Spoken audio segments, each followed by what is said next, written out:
Hello students, welcome to this class of the physics. The last time आपण thermal conductor in parallel study करत होतो. तर पॅरल combination म्हणजे काय? सगळ्या कंडक्टरचं लेफ्ट एंड एकाच टेम्परेचरला पाहिजे आणि सगळ्या कंडक्टरचं राईट एंड देखील काय पाहिजे? एकाच टेम्परेचरला पाहिजे. म्हणजे सगळ्या कंडक्टरला टेम्परेचर डिफरन्स तेवढाच असतो. त्याला काय म्हणतो आपण? पॅरल कॉम्बिनेशन असं म्हणतो. सो पॅरल कॉम्बिनेशन मध्ये काय होतं? सगळ्या कंडक्टर मधून हीट फ्लो होते. ओके, आणि त्याच्यामुळे total heat flow through all conductor म्हणजे काय येणार आहे? that is H is equal to H1 plus H2 plus H3 and so on. Okay, आता सपोज टू कंडक्टर्स पॅरल मध्ये जोडले असले तर त्याची इक्विव्हॅलंट थर्मल कंडक्टिव्हिटी किती येणार बघा. Okay, so equivalent thermal conductivity थोडीशी काढूया आपण. इक्विव्हॅलंट थर्मल कंडक्टिव्हिटी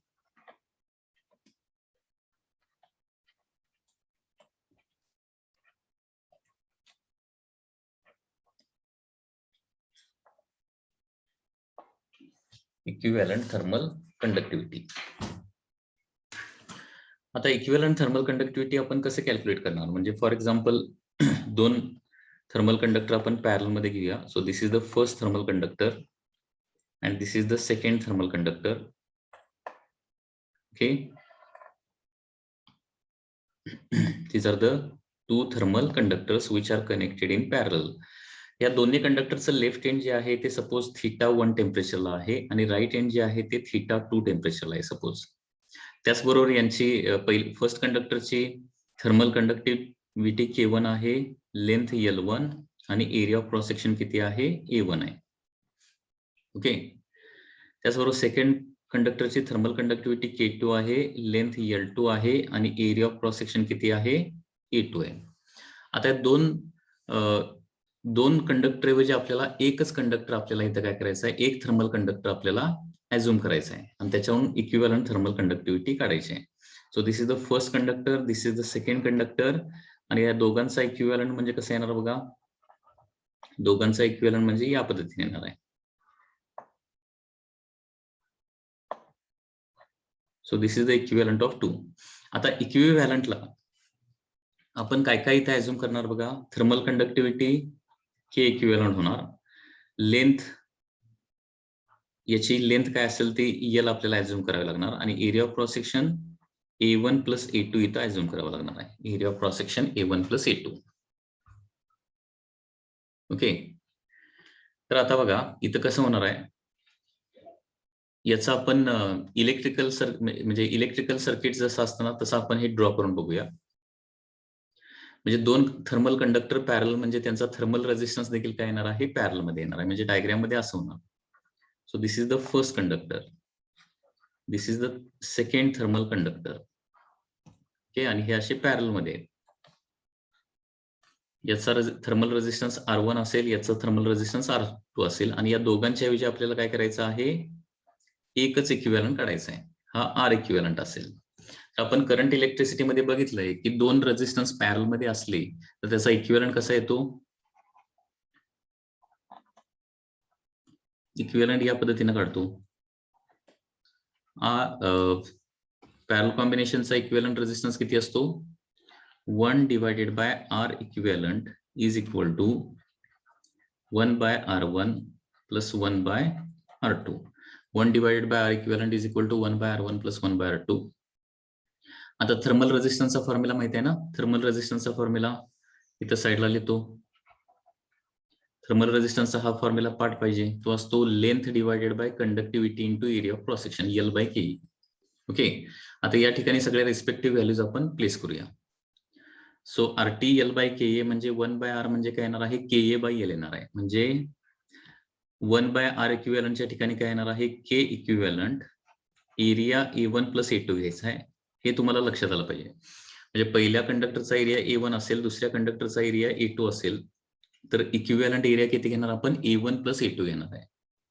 कारण हीट जी आहे ती A1 मधून पण फ्लो होणार आणि A2 मधून पण फ्लो होणार आहे. ओके,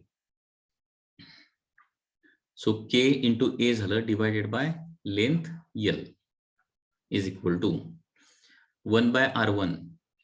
1 बाय R1 म्हणजे काय होणार आहे? That is K1 A1 divided by L1 plus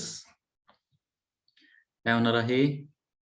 1 by R2 म्हणजे K2 A2 divided by L2 होणार आहे. आता सपोज इथं लेंथ काय असेल, सेम असेल. Suppose length is same, length is same म्हणजे बेसिक गोष्ट याच्यामध्ये काय करायचं आहे, इक्विव्हॅलंट थर्मल कंडक्टिव्हिटी काढण्यासाठी फॉर्म्युला काय लक्षात ठेवायचा आहे, 1/r is equal to 1/r1 plus 1/r2. आणि थर्मल रेझिस्टन्सचा फॉर्म्युला फक्त तुम्हाला पाठ करून ठेवावा लागणार आहे. थर्मल रेझिस्टन्सचा फॉर्म्युला दॅट इज L/Ke असतो. आता लेंथ सेम असेल तर काय होणार आहे, L is equal to L1 is equal to L2 होणार आहे. लेंथ सेम असेल तर L is equal to L1 is equal to L2 होणार आहे. आणि त्याच्यामुळे L, L1, L2 सगळं काय होईल, कॅन्सल होईल.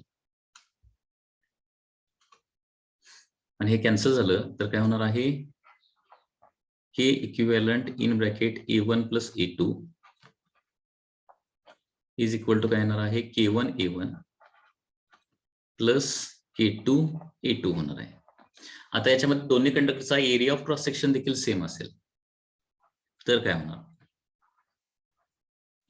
If A1 is equal to A2 is equal to A असेल तर इक्विव्हॅलंट थर्मल कंडक्टिव्हिटी काय येणार आहे, तर K equivalent into A1 plus A2 म्हणजे काय होणार आहे, 2A होणार.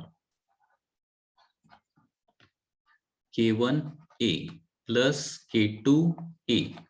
आता याच्यामध्ये सगळं ए कॅन्सल होईल आणि K equivalent into 2 is equal to काय येणार आहे, K1 प्लस K2 येणार आहे. And therefore K equivalent is equal to काय येणार आहे, K1 plus K2 divided by 2. ठीक आहे. तर या पद्धतीनं equivalent thermal conductivity of parallel combination येणार आहे. लक्षात आलं का बघा. म्हणजे हे दोन फॉर्म्युले, सिरीज कॉम्बिनेशनचा एक इम्पॉर्टंट फॉर्म्युला आणि पॅरल कॉम्बिनेशनचा एक इम्पॉर्टंट फॉर्म्युला लक्षात ठेवा. म्हणजे पुन्हा एकदा सिरीज आणि पॅरलचे दोन्हीचे इक्विव्हॅलंट थर्मल कंडक्टिव्हिटीचे मी फॉर्म्युले इथे लिहितो. आणि हे कुठले फॉर्म्युले आहेत, if L1 is equal to L2 is equal to L असेल and A1 is equal to A2 is equal to A असेल, म्हणजे दोन्ही कंडक्टर जे आहेत दोघांच्या लेंथ तेवढेच आहेत आणि एरिया ऑफ क्रॉस सेक्शन पण तेवढाच असेल, देन ते दोन कंडक्टर सिरीज मध्ये जोडले तर फॉर्म्युला काय होता, सिरीज कॉम्बिनेशनची इक्विव्हॅलंट थर्मल कंडक्टिव्हिटी आपण काढली होती, आठवते काय बघा, 2K1 K2 upon K1 plus K2 होतं. आणि तेच कंडक्टर आता पॅरलल मध्ये जोडले, ओके, तर इक्विव्हॅलंट थर्मल कंडक्टिव्हिटी किती येते, K1 plus K2 divided by 2. हे दोन खूप इम्पॉर्टंट फॉर्म्युले आहेत, शॉर्टकट फॉर्म्युले, ते तुम्हाला लक्षात राहिले पाहिजेत. म्हणजे पुन्हा एकदा सांगतोय, दोन थर्मल कंडक्टर असतील, दोन्ही आयडेंटिकल असतील, म्हणजे दोघांची लेंथ तेवढीच, दोघांचा एरिया पण तेवढाच असेल, तर सिरीज कॉम्बिनेशनची इक्विव्हॅलंट थर्मल कंडक्टिव्हिटी काय येणार आहे, 2K1 K2 upon K1 plus K2. आणि पॅरल कॉम्बिनेशनची इक्विव्हॅलंट कंडक्टिव्हिटी काय येणार आहे, K1 plus K2 divided by 2. लक्षात येत आहे. म्हणजे हे लेंथ आणि एरिया सेम असेल तर, आता लेंथ एरिया जर डिफरंटच असेल तर मग तुम्हाला काय करायचं आहे, मग काय फॉर्म्युला वापरायचा, series कॉम्बिनेशनचा R1 plus R2 formula वापरायचा आणि त्याच्यामध्ये सगळ्या फॉर्म्युले व्हॅल्यू ठेवायचे आहेत. आणि पॅरल कॉम्बिनेशनला 1/Rp is equal to 1/R1 plus 1/R2. हे बेसिक मेथडनं जायचं, म्हणजे लेंथ आणि एरिया दोन्ही जर डिफरंट असेल तर या बेसिक मेथडनं जायचं. याच्यामध्ये थर्मल रेझिस्टन्सचा फक्त फॉर्म्युला तुम्हाला लक्षात ठेवावा लागेल, that is equal to L/Ke. Okay, हे बेसिक्स आहे, लक्षात घ्या. आणि या पद्धतीनं इक्विव्हॅलंट थर्मल कंडक्टिव्हिटी तुम्ही कॅल्क्युलेट करू शकताय. ठीक आहे. So these are the important things. आताच आपण काय केलं आहे, सिरीज कॉम्बिनेशन ऑफ कंडक्टर आणि पॅरल कॉम्बिनेशन ऑफ थर्मल कंडक्टर बघितलेलं आहे. आता याच्याच रिलेटेड काही न्यूमरिकल्स आपण सॉल्व्ह करूया.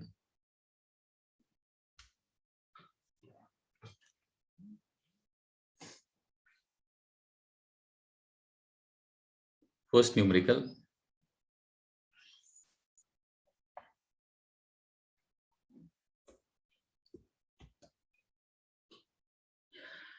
thickness of ice on lake is 5 centimeter and the temperature of air is minus 20 degrees Celsius.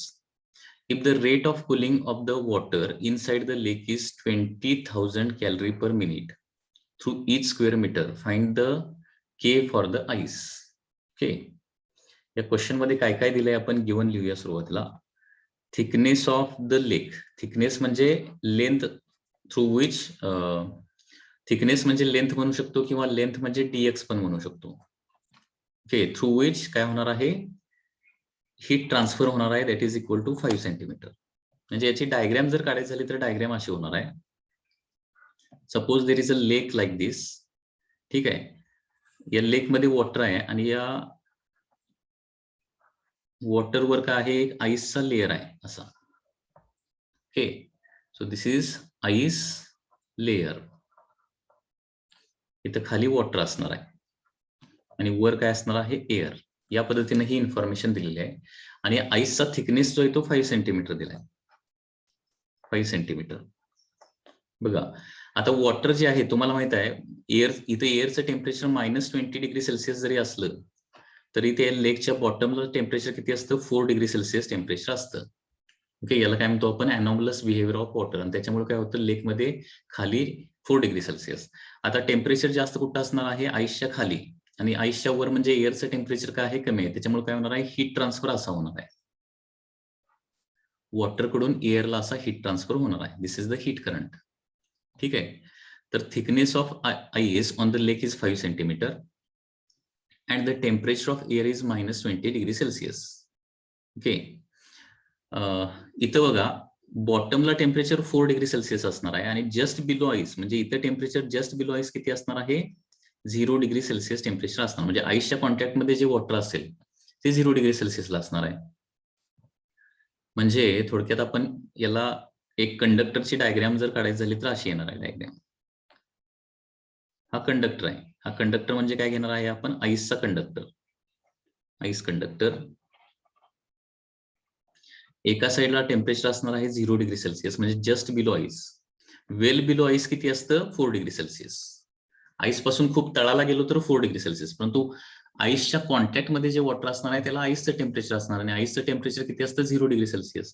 म्हणजे थोडक्यात एका साईडला असणार आहे 0°C आणि दुसऱ्या साईडला असणार आहे -20°C. म्हणजे टेम्परेचर डिफरन्स आपण काढूया तर डी थिटा म्हणजे temperature difference, higher temperature minus lower temperature, म्हणजे किती येणार आहे, 20°C टेम्परेचर डिफरन्स इथं असणार आहे. If the rate of cooling of water inside the lake be, rate of cooling of water inside the lake be 20,000 calorie per minute आहे. Calorie per minute through each square metre दिलंय, म्हणजे DQ divided bye ADT असं दिलेलं आहे इथं. कारण बघा 20,000 calorie काय झाली, DQ झाली, पर मिनिट स्क्वेअर दिलाय म्हणजे टाइम पण झाला, थ्रू इच स्क्वेअर मीटर म्हणजे एरिया पण दिलाय.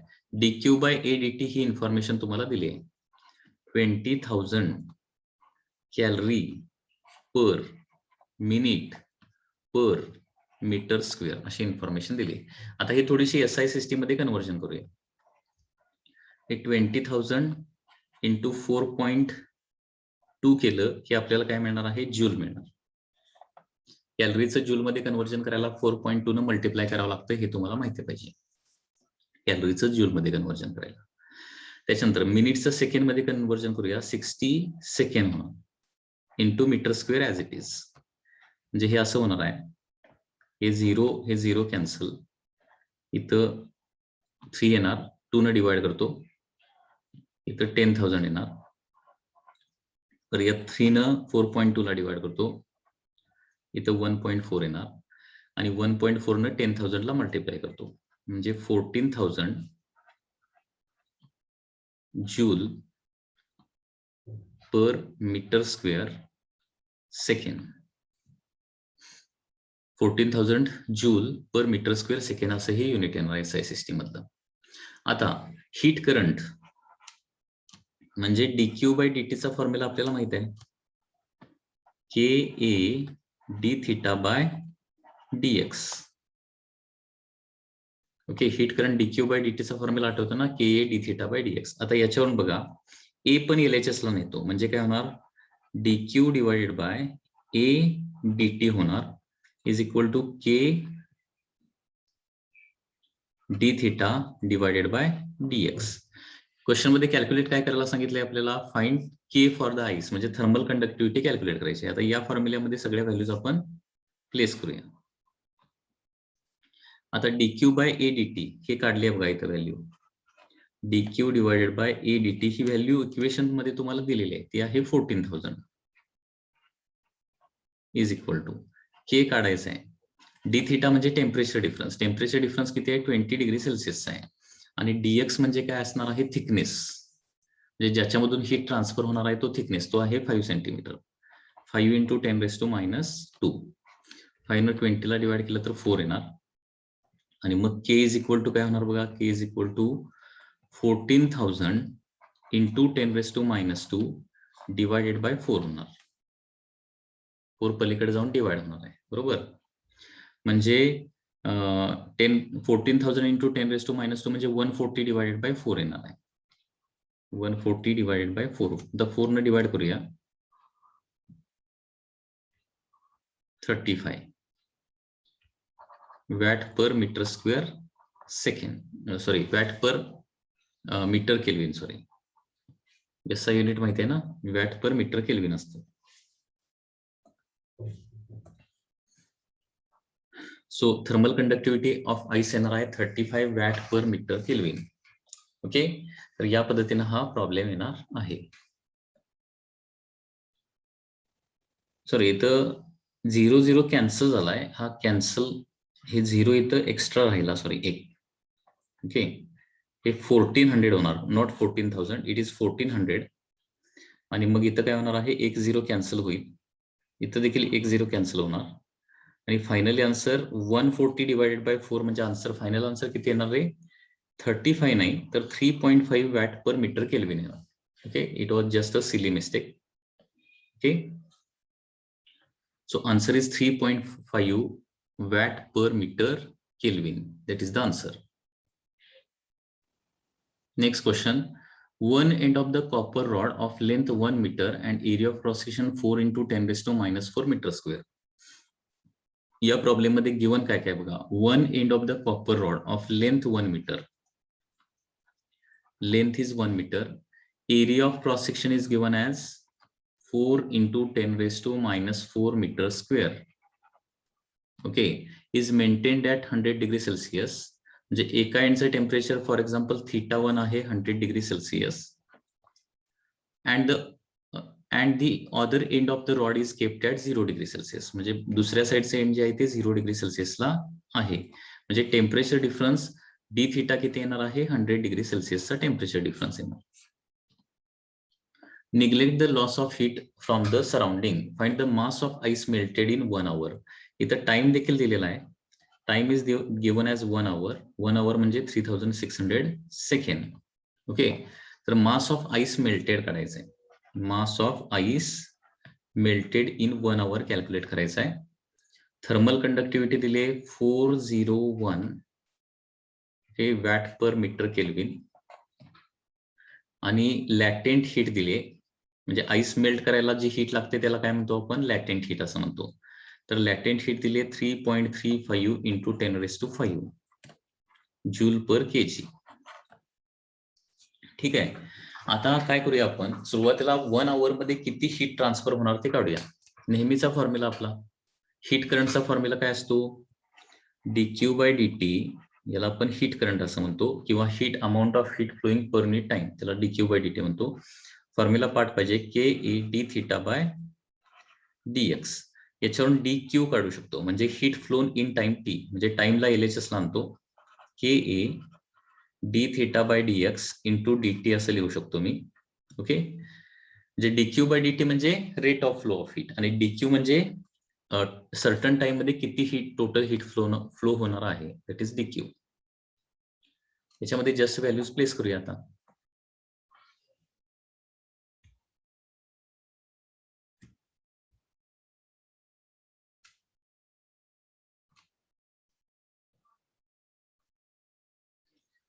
तर amount of heat flown dq is equal to, thermal conductivity दिले 401, एरिया ऑफ क्रॉस सेक्शन दिलाय 4 इंटू 10⁻⁻4. ओके, के झालं, ए झालं. डी थिटा म्हणजे टेम्परेचर डिफरन्स आहे 100 डिग्री सेल्सिअसचा.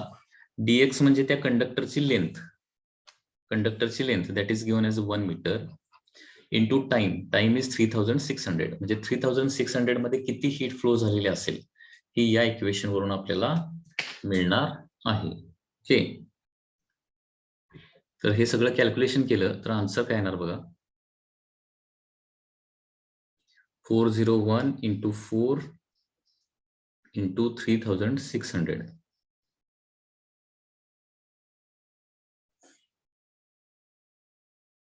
आता 10⁻⁴.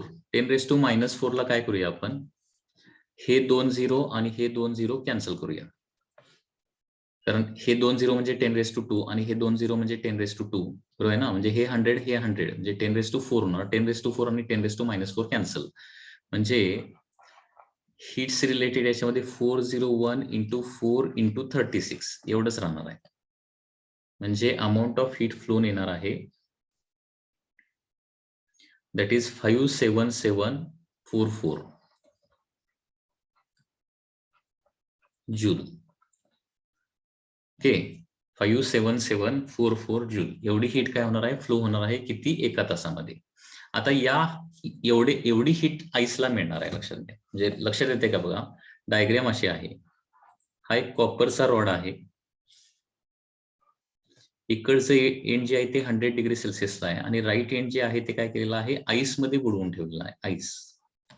ओके, आता या कॉपरच्या रॉड मधून काय होणार आहे, इकडे हीट ट्रान्सफर होणार आहे. किती हीट ट्रान्सफर होणार आहे ती आत्ताच आपण काढली. किती हीट ट्रान्सफर होणार आहे, 57744 जूल. आणि या हीटमुळे काय होणार आहे, इथला आईस जो आहे तो काय होणार आहे, मेल्ट होणार आहे. आता किती आईस मेल्ट होणार आहे, कसं काढायचं, तर heat for melting of ice. Heat for melting of ice आपण हे कॅलरोमेट्री मध्ये बघितलेलं आहे की आईसला मेल्ट व्हायला किती हीट लागते. तर त्याचा फॉर्म्युला असतो dq is equal to mass into latent heat. हे हा स्टँडर्ड फॉर्म्युला आहे. मेल्टिंग साठी लागणारी हीट म्हणजे dq is equal to ml असा फॉर्म्युला आहे. ओके, मग मास जर काढायचा असेल तर काय होणार आहे, dq divided by latent heat. म्हणजे किती आईस मेल्ट होणार हे कसं काढणार तुम्ही, heat supply divided by latent heat. Heat किती सप्लाय केली आईसला, 57744. इथून पुढे लक्षात ठेवा, किती आईस मेल्ट होणार हे कसं काढायचं, दिलेली heat divided by latent heat करायचं. एल म्हणजे आईसला 1 युनिट मास ऑफ आईसला मेल्ट करण्यासाठी द्यावी लागणारी हीट. ती दिली 3.35 इंटू 10⁵. हे जूल मध्ये आहे आणि लॅटेंट हीट जूल पर केजी मध्ये आहे. त्याच्यामुळे काय होणार बघा, इथं जूल जूल कॅन्सल होणार आणि किलोग्राम मध्ये आईस येणार आहे आपला.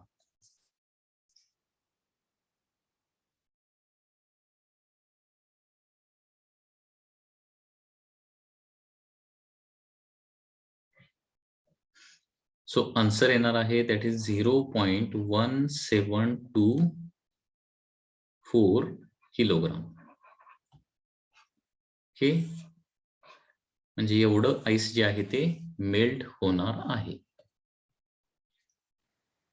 Next question, an iron boiler has 1 centimeter thick and has heating area 2.5 meters square. The two surfaces of boiler are at 230 degree Celsius and 100 degree Celsius respectively. म्हणजे पुन्हा एकदा बघा, हा बॉयलरचा सपोज वॉल आहे. This is wall of the boiler आणि हे this is boiler. बॉयलरची wall आहे, ठीक आहे. आणि एका साईडला टेम्परेचर आहे 230 डिग्री सेल्सिअस आणि दुसऱ्या साईडला 100 डिग्री सेल्सिअसचं वॉटर आहे. 100 डिग्री सेल्सिअसचं वॉटर म्हणजे इकडून इकडे काय होणार आहे, हीट ट्रान्सफर होणार आहे. याचा थिकनेस दिलेला आहे 1 सेंटीमीटर. ठीक आहे. If the latent heat of the steam is, latent heat म्हणजे वॉटरचं आईस मध्ये कन्व्हर्जन करण्यासाठी द्यावी लागणारी हीट. म्हणजे इथं सगळ्या गोष्टी लिहूया आपण. एका साईडला टेम्परेचर आहे 230, दुसऱ्या साईडला टेम्परेचर आहे 100. म्हणजे टेम्परेचर डिफरन्स डी थिटा किती येणार आहे, 230 minus 100 that is equal to 130 degree Celsius. Okay, त्याच्यानंतर इथं एरिया देखील दिलेला आहे, किती एरिया मधून हीट ट्रान्सफर होणार आहे, दॅट इज 2.5 मीटर स्क्वेअर. त्याच्यानंतर लॅटेंट हीट देखील दिली आहे. लॅटेंट हीट आहे 540 कॅलरी पर किलो कॅलरी पर किलोग्रॅम आहे.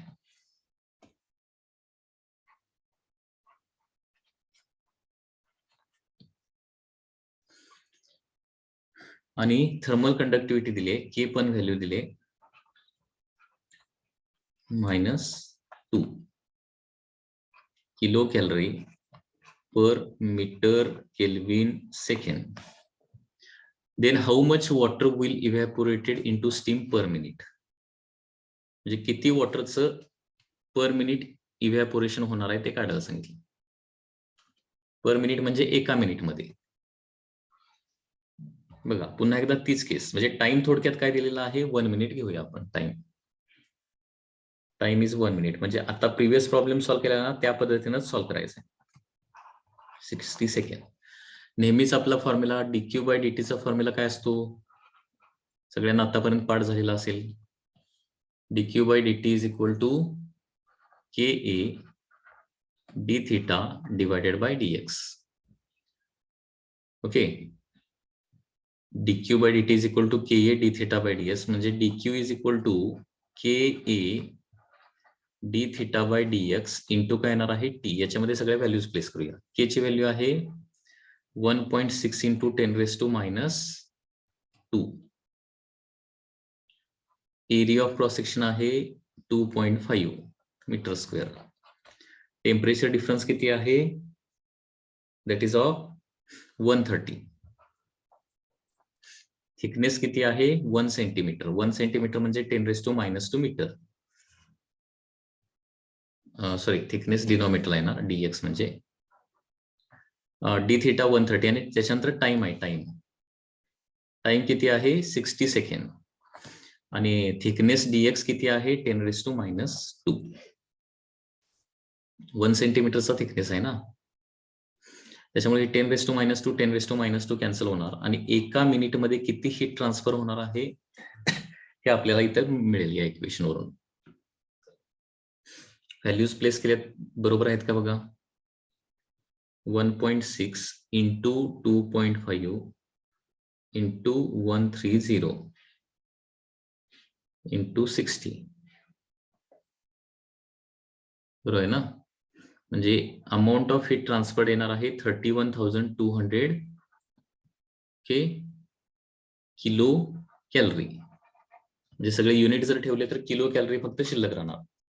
बरोबर आहे ना, किलो कॅलरी. तर एवढी हीट जी आहे ती ट्रान्सफर होणार आहे. ओके, आता heat required to evaporate water.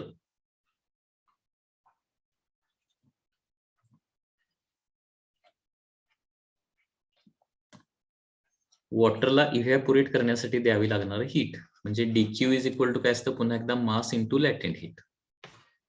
Okay, dq is equal to काय येणार आहे, मास इंटू लॅटेंट हीट येणार आहे. म्हणजे मास कसं काढणार, पुन्हा एकदा heat given divided by the latent heat. म्हणजे किती मास ऑफ वॉटर इव्हॅपोरेट होणार आहे त्याचा फॉर्म्युला पुन्हा एकदा काय, तो dq डिवाइड म्हणजे amount of heat supply divided by latent heat.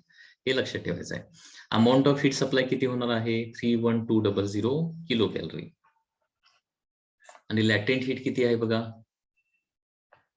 540 kilo calorie per kg आहे. म्हणजे पुन्हा एकदा इथं किलो कॅलरी कॅन्सल होईल. आणि 31200 डिवायडेड बाय 540 हे केलं तर mass of water that is evaporated into steam येणार आहे 57.7 किलोग्राम. ओके, आणि हे आपण एका मिनिट मध्ये काढलेलं आहे. So this is per minute येणार आहे. म्हणजे पर मिनिट काय होणार आहे एवढं मास ऑफ वॉटर जे आहे ते इव्हॅपोरेट होणार आहे.